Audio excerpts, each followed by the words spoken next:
நீரஜ் எங்கே போகிறோம்? அய்யர்மலைக்கா?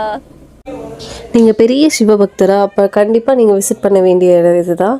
ஸோ கரூர் குளித்தலையில் இருக்க அய்யர்மலை தான். போனாலே உங்களுக்கு கூஸ்பம்ஸ் கண்டிப்பாக வரும். குகைக்குள்ளே சாமி இருக்கும். ரொம்ப ஸ்டீப்பான மலை. இப்போ தான் ரோப் காரே போட்டிருக்காங்க. ஸோ ரொம்ப ஸ்டீப்பாக இருக்கிறதுனால பின்னாடி பார்த்தா விழுந்துருவோன்ற பயம் இருக்கும். இந்த வீடியோ எடுத்தப்போல்லாம் என் ஃபேஸில் ஹார்ட் பம்ப் ஆகுற மாதிரி ஃபேஸ் ஃபுல்லாக எனக்கு நீரஜுக்கு மாவடிக்கெலாம் செவந்துருச்சு.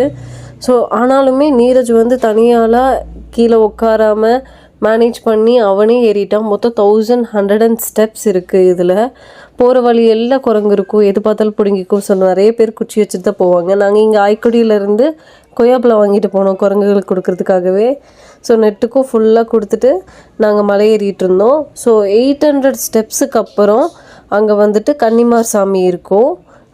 அதுக்கு தான் இப்போ போயிட்டுருக்கோம். ஸோ இந்த இடமே பார்க்க செம பிரமிப்பாக இருக்கும். சின்ன வயசில் இருக்கிறப்போ இதுக்கு வந்து ஃபுல்லாக சாரீஸ்லாம் வாங்கி போடுவோம். இந்த இடம் வந்துச்சுனாலே அப்பாடா மலை ஏறிட்டோம் அப்படின்ற ஒரு திருப்தியான ஃபீல் இருக்கும். நீங்களே பாருங்கள் மலை எவ்வளோ அழகாக இருக்குது. ரொம்ப பீஸ்ஃபுல்லான இடம் இது.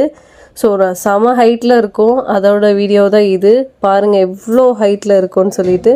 ஸோ ஃபைனலாக சாமியை பார்த்து நல்லா கும்பிட்டு மனசார கும்பிட்டு வழியில் வந்தால் சாருக்கு வாழைப்பழம் கொடுத்தா வாங்க மாட்டுறாரு. ஏன்னா வாழைப்பழம் சாப்பிட்டு சாருக்கு போர் அடிச்சிருச்சு போல். வேறு குரங்குக்கு போய் கொடுத்தாரு. அதுக்கப்புறம் இந்த குரங்கு வந்துட்டு கொய்யாப்பழத்தையே வாழைப்பழ தோல் உரிக்கிற மாதிரி தோலை ஃபுல்லாக உரிச்சிட்டு உள்ளே இருக்க ஃப்ளஷ் மட்டும் சாப்பிட்டுட்டு இருந்துச்சு. ஸோ இங்கே தான் சுரும்பார் குழலி இருக்குது. ஃபஸ்ட்டு பார்வதி சாமி தான் அது.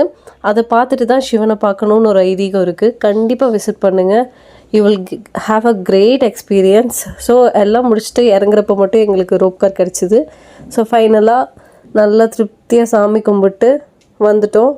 சித்ரா பௌர்ணமினால் பௌர்ணமி ரொம்ப அழகாக இருந்ததுன்னு எடுத்தோம். ஓகே, தேங்க்யூ ஃபார் வாட்சிங்.